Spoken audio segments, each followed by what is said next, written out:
Corona काल यानी कि वैश्विक महामारी के दौर के बाद से जो हालात बने, उन हालात में सबसे अधिक अगर फर्क पड़ा तो वो है हर घर के बजट का। क्योंकि लॉकडाउन के बाद जहां रोजगार गए, वहीं रोजगार के साथ साथ अब आने वाले दौर में आर्थिक मंदी ने पूरे के पूरे समाज को अपने चपेट में ले लिया है।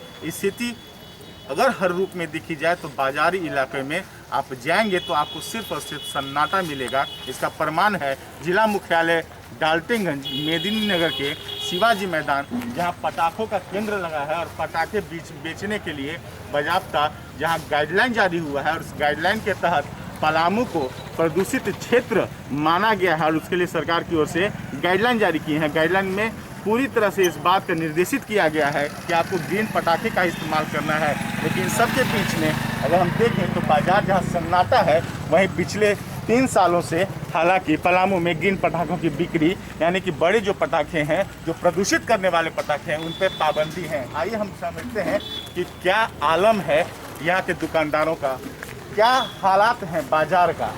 बाजार का हालात पिछले वर्ष से हम समझते हैं कि 50% भी नहीं है। और कल जैसे कि धनतेरस से एक अलग बिक्री होती थी, बकरू हम लोग के पास में 3, 4, 5 हज़ार रुपये के लगभग में बिक्री थे। और हमें तो लग रहा ना कि इन साल जो कोरोना महामारी के चक्कर में इस बार सभी बिजनेस से फेलियर है। हम लोग एकदम से परिवार के लोग नहीं आ रहे हैं यहाँ। पारिवारिक फैमिली जितने लोग आते थे हमारे दुकानों पे कि चलिए न्याज के दुकान पे से पटाखे उठाएंगे, इन साल मतलब कि ये दिखाई पड़ रहा है कि उनके घर के नौकर आ रहे हैं जो पटाखे 1000 का ले जाते थे वो 200 का पटाखे ले जा रहे हैं। बहुत हालात ख़राब है मार्केट का। और हमारे यहाँ जैसे कि पहला दफ़े मेरे होश में ऐसा दीपावली की मंडी में लगभग इनकी उम्र देख कर अंदाज़ा लगा सकते हैं कि शुरुआत से ही इनका पटाखों का बिजनेस है। पटाखा चौक पे इनकी अपनी दुकान भी है। लेकिन बावजूद जब ये कह रहे हैं कि अपने होश संभालने से लेकर आज तक ऐसे हालात नहीं आए, यानी कि ये बताने के लिए काफ़ी है कि आर्थिक मंदी का दौर किस कदर सर चढ़कर बोल रहा है। हमारे साथ यहाँ पे मौजूद है एक पत्रकार जो कि कहीं ना कहीं लगातार आप खबरें संकलन कर रहे हैं। संकलन के दौरान क्या कुछ सामने आ रहा है? बाजार का हालत और सन्नाटा क्या कह रहा है? ये सन्नाटा बाजार का हालत बहुत कुछ कहानी कर रही है। तो सबसे बड़ी बात ये है कि हम आपको बताना चाहेंगे कल धनतेरस भी था। तो धनतेरस की शुरुआत, हालांकि इसको लिए कन्फ्यूजन था कि 1 दिन है या 2 दिन, लेकिन कल बाज़ारों की जो भीड़ थी, आप आमतौर पर जो डाल्टन के बाज़ार है वो देखेंगे धनतेरस के भरे हुए होते हैं। लेकिन कल जो बाज़ार की भीड़ थी महज 30 से 25% ही लोग यहाँ मौजूद थे। आप देख सकते हैं यहाँ बाज़ार के हालात भी, पटाखे खास कर रहे अभी तक 10% भी पटाखों की बिक्री नहीं हुई। इससे अंदाज़ा लगा सकते हैं आप साफ कि कोरोना का क्या प्रभाव पड़ा है। लोग परिवार के साथ खरीदारी के लिए नहीं निकल रहे हैं, दूसरे के भरोसे खरीदारी कर या फिर ऑनलाइन मार्केटिंग को ज़्यादा तरजीह दे रहे हैं। तो कहीं नहीं छोटे व्यवसायी जो स्थानीय व्यवसायी वो प्रभावित हो रहे हैं।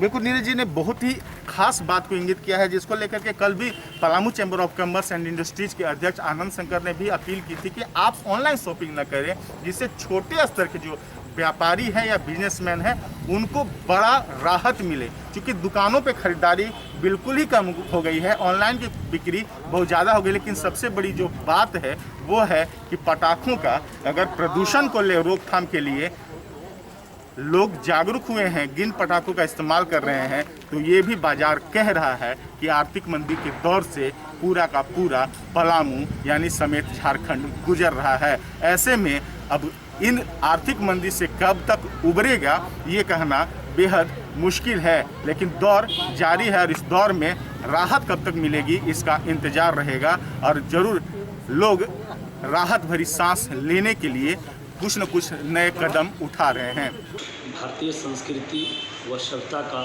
द्योतक है मिट्टी का दिया। सामाजिकता, वैज्ञानिकता, स्वास्थ्य, पर्यावरण व आर्थिक समृद्धि का आधार है मिट्टी का दिया। आइए इस कोरोना काल में हम सभी भाइयों से अपील करते हैं कि इस दीपावली में मिट्टी के दिए जलाएं, अपने घर को भी रोशन करें, उनका घर भी रोशन हो। दीपावली की हार्दिक शुभकामनाएं।